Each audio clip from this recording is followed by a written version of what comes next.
going on, y'all? Back at you again with another episode of Smell What Cooper's Cooking with your host, me, Cooper. Today, as we film this, it is the 4th of July. What I plan on doing is taking a highly requested macaroni and cheese to a family function, so I'm going to show you guys how to make that today.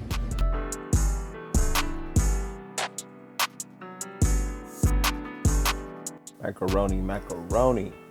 First up, I'm gonna boil a pot of water for our noodles. Fill my pot of water up. Always fill it up no higher than the rivets.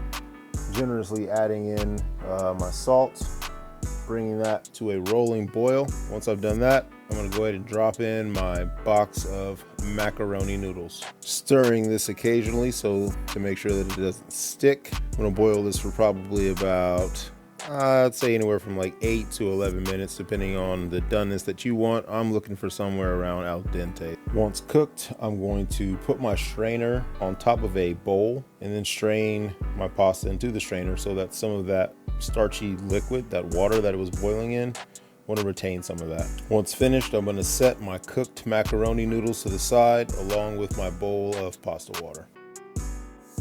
Now for the real star of this equation, the cheese. Cheese I'm going to be using for this recipe is going to be 1 pound of sharp cheddar, 1 pound of Monterey Jack, and I have 32 ounces of cheese product. I'm telling you, it's going to really set this mac and cheese off. So I'm going to go ahead and grate all my cheese, starting out with the sharp.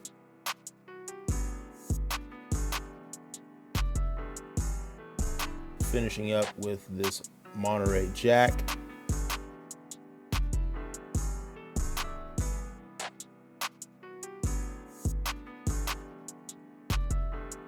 Slap it on the sides, make sure it comes out nice and even.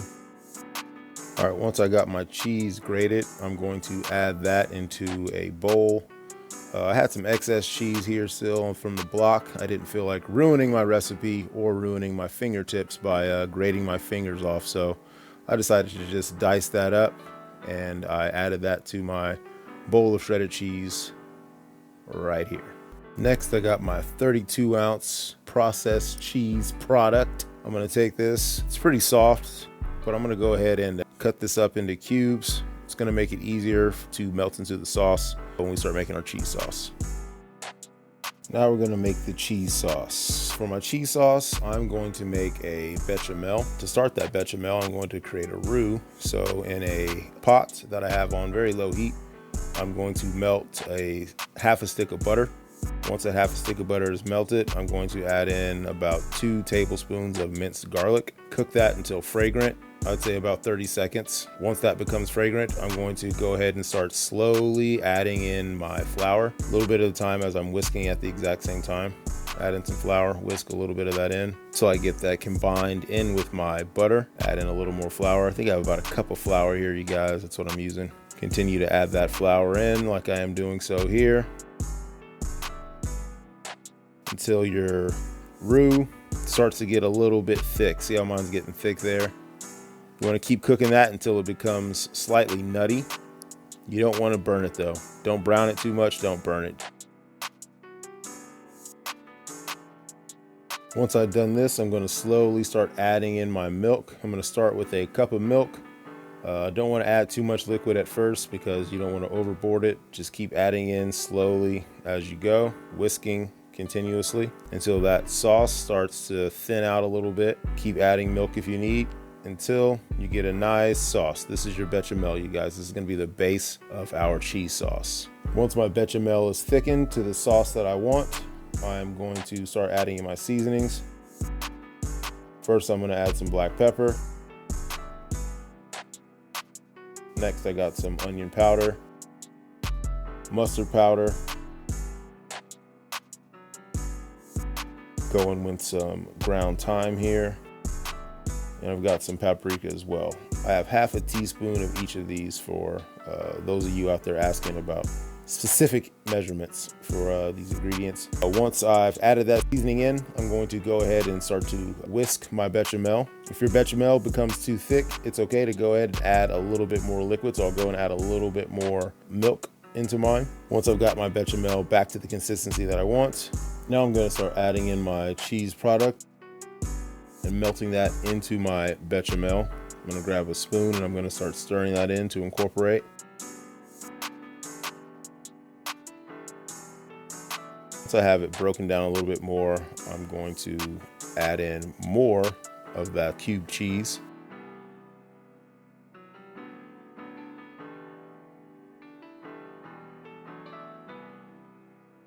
Once I've got all that melted down into my bechamel, I have my cheese sauce going. I'm gonna start adding in my shredded cheese now, a little bit at a time. Stirring that in, letting it slowly melt into my cheese sauce and incorporating that in. Stirring with my spoon constantly. I'm going to continue the process of adding in my cheese little by little, stirring that in to the consistency that I want until I've added all of my shredded cheese in. And bam, there's your cheese sauce, you guys.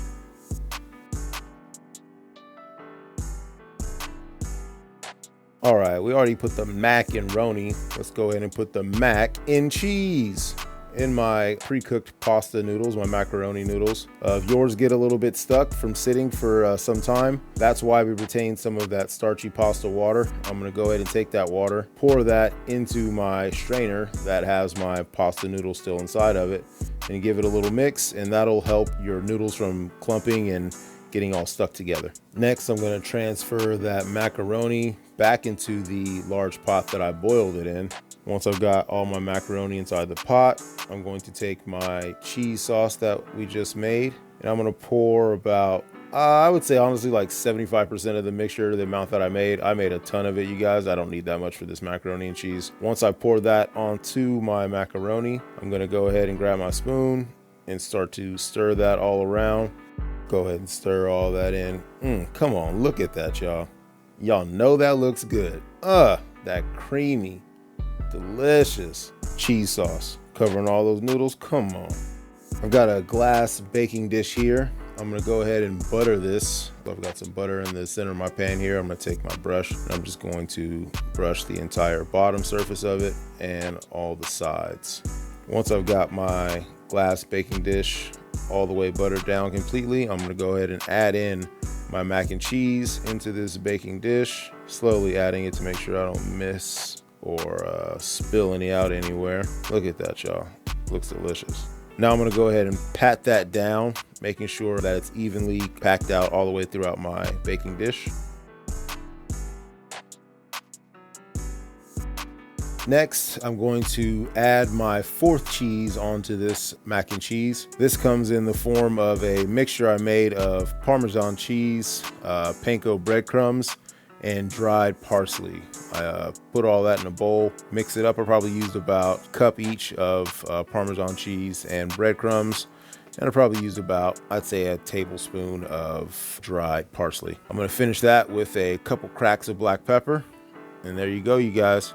I'm gonna go ahead and cover this with foil, and I'm going to put this into my already preheated oven. I have it preheated at 350 degrees Fahrenheit. I'm gonna let that cook for 30 to 35 minutes, or until your tops are golden brown.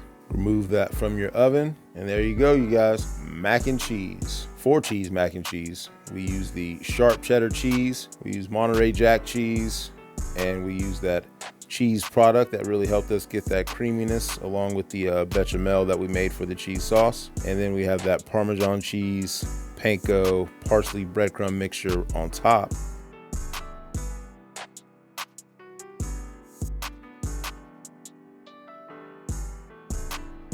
Let's go ahead and scoop some of that out up on a plate. Yeah, that looks bomb, y'all. You can't deny it. Oh, look at that. I'm gonna finish it with a little bit of cayenne pepper right here. This is optional. You don't have to do this. I didn't do it to the entire dish. I just did it to this little portion I made here. There you go, guys. My take on macaroni and cheese. This is one of the many recipes I have for it. This is a quick one that I've done for a few different family events, a few different holidays, and people seem to like it, so we have made it again today. Let's go in for a bite here. Let me show you guys in the camera what it looks like. Nice and baked up. that cheese incorporated all throughout the macaroni. It's got that nice breaded top with the inside still creamy and cheesy all throughout. Exactly what you're looking for when you make one of these baked mac and cheeses. I'm telling y'all, this is so fire. So bomb I had to go in for another bite. I was about to tear up this entire plate. I had to put the fork down. It was so good. Fire. Woo! There we go. Mac and cheese done. Try this recipe out. Let me know how you guys like it. I'm gonna have more recipes for you guys coming like this every week. I'm kind of doing a little, it seems like a, I don't know, like a summer series. I might keep that going. Already got the pulled pork in. Now we're going with this mac and cheese. If you guys want something specific, let me know in the comment section. I might drop it in there. But until next time.